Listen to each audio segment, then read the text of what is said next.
Hey guys, in the previous video we have already seen that recovery can be done in two ways.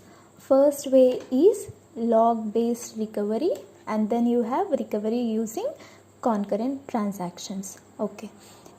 In this we will see log based recovery, that is nothing but we have already seen what is a log. Log stores each and every action that you are performing, whether you have started a transaction, whether you have made any modification, whether it is successfully done.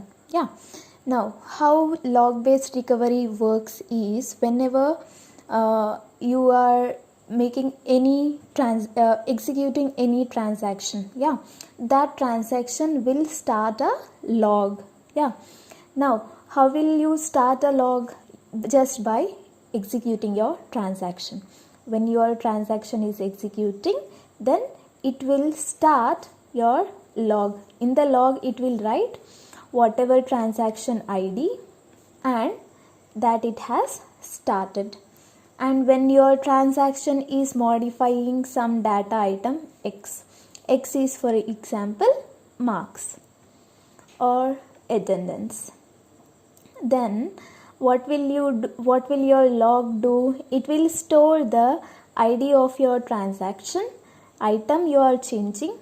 You are changing marks, then here you will have marks. You are changing attendance, here you will have attendance. And from which value to which value you are changing. If your marks is 25 in the beginning, and at the end you have cumulative marks, you are getting 45, then initial value and final value, before modification, after modification. This is when you have modified a transaction, and when your transaction finishes, then you will commit that transaction. That is written in log using transaction ID and the commit command.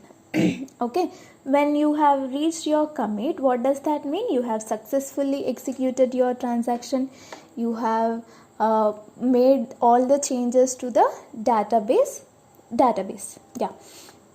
Now your log must not be stored in any volatile memory. Volatile memory is if any crash happens or anything, data can be lost on volatile memory very easily. So you don't want that. So you need to keep your log file on a stable storage, on a disk, on a magnetic disk or something. You will place your log file, that is stable storage. Now database can be modified in two ways. That is, whenever you have log, first type is deferred database modification. What is deferred database modification is when all your log operations are written. Whatever you need to write into log, you will write all your log statements. Once all that is done, when you have reached your last log record, that is tn commit, then you will make all the modifications to the database management system. And then that is deferred database modification. That means first you are performing your operations, and then only when you have ensured that the transaction is success by reaching tn commit, then you are going for saving your data into database. And then you have immediate database modification. What is immediate database modification?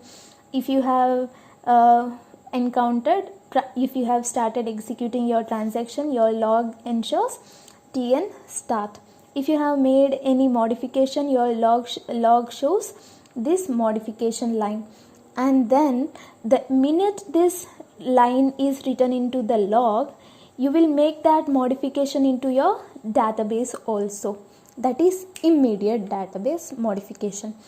Any modifications you do, you will update it in the log first. The minute the log is updated, you will update your database. That is immediate database modification. This is also long answer question. Thank you.